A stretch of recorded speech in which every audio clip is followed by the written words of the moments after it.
Another fun thing to do in your own backyard is to grow a garden. Just like you're growing, seeds grow in the springtime too. I have some tomato seeds that start out so tiny. And when it gets warm enough, we can plant them in our backyards in a bed just like this. It's a lot of fun to grow a garden, and it's also a great healthy way to eat.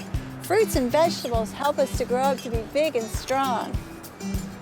I'm going to make sure that I get all the little roots into the dirt and cover it back up.